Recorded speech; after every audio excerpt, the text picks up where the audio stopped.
Where all the people that own Stephen A? She not gonna do that. Let her cook. I want to know what y'all think. ESPN seems to be in full panic mode following the rumors of Caitlin Clark potentially heading to Europe. After a season of underestimating and undervaluing her, the network now appears to be second-guessing its treatment of the star. ESPN became the go-to channel not to celebrate Clark, to witness her being consistently disrespected. Now, with reports swirling about her possible move overseas, it's as if they believe they still have some say in her next chapter. We just have to have people because of marketing and their attention, and they're not as talented. We're not putting the best team. ESPN basically refused to give Caitlin credit all year. That was analyst Molly Karam saying she was mocking the sport. How could she seriously say that without laughing? Caitlin Clark changed the sport and got people.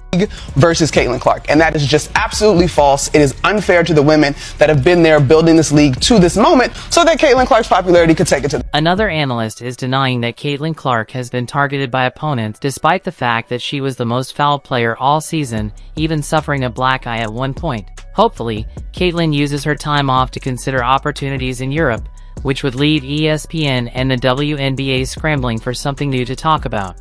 We're not saying we were No, Andrea, I'm not gonna let you do that. Go ahead, Andrea. I'm not gonna let you make it seem like Caitlin Clark was averaging 5 points a game. At the time, she was still averaging 16 points a game, which was more than a lot of other guards that made the team. So don't do that. Don't make it seem like she was averaging 5 points and this was like a hand. It's becoming clear that ESPN and its analysts are struggling to handle the impact Caitlin Clark has made, especially now, as speculation grows about her possibly taking her talents to Europe instead of staying in the WNBA. Throughout the season, ESPN repeatedly downplayed her achievements, often spotlighting others while throwing Caitlin under the bus. Now, they're faced with the reality that the very athlete they've consistently disrespected might walk away from the American spotlight. And it shows. They're scrambling, fully aware that losing Caitlin would deal a major blow to their ratings and coverage narrative. Value is felt every place she goes, every arena she goes.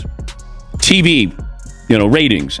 For months, ESPN has consistently downplayed Caitlin Clark's talent, frequently drawing comparisons between her and Angel Reese, another emerging force in women's basketball. From the start of the season, the network pushed a clear narrative. Angel Reese was outperforming Clark, and Caitlin, despite her undeniable star power and historic college career at Iowa, was somehow falling short of expectations. The comparisons were relentless, with analysts like Molly Karam and Monica McNutt fanning the flames. They questioned Caitlin's place among the league's elite and even suggested her playing style was diminishing the integrity of the women's game. Lots of folks that don't think she is praised enough and she is above reproach in terms of criticism, or that praising another player is an affront to her, is like, whoa, bro.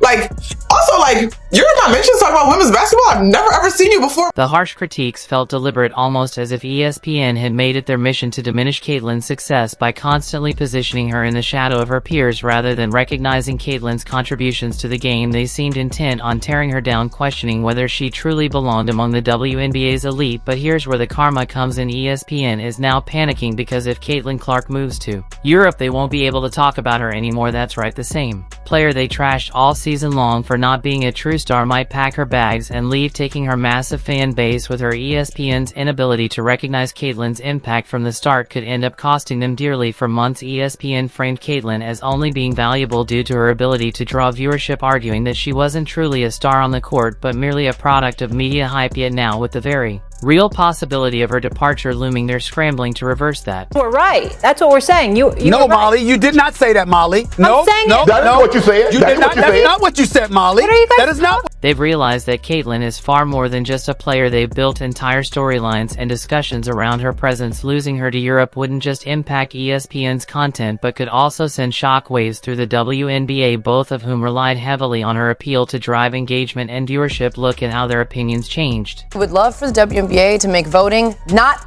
anonymous, because if you were the person that had that one vote, you should just be able to stand on it, and we should know who you are. In the NBA, voting is not anonymous. Yeah. So I would love for the WNBA to make the voting so we see who put the votes where. That's all. Stop being petty. Stop being catty, because she like a double-edged sword. She couldn't tell left and right, and it's bothering y'all, and I see it. Let's go, Caitlin. Hey, do me a favor, CC.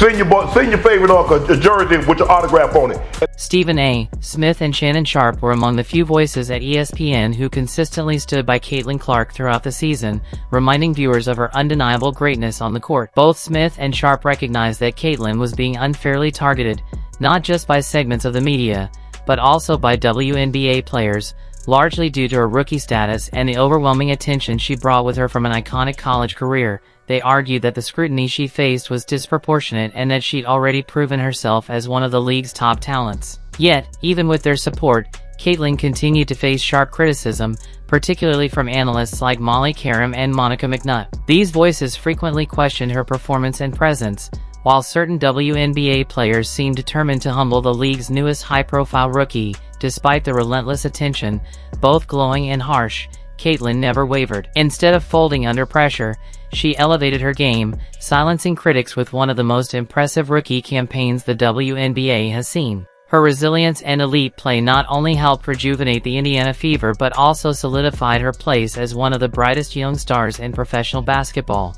If you enjoyed, leave a like and subscribe. More videos are on screen now.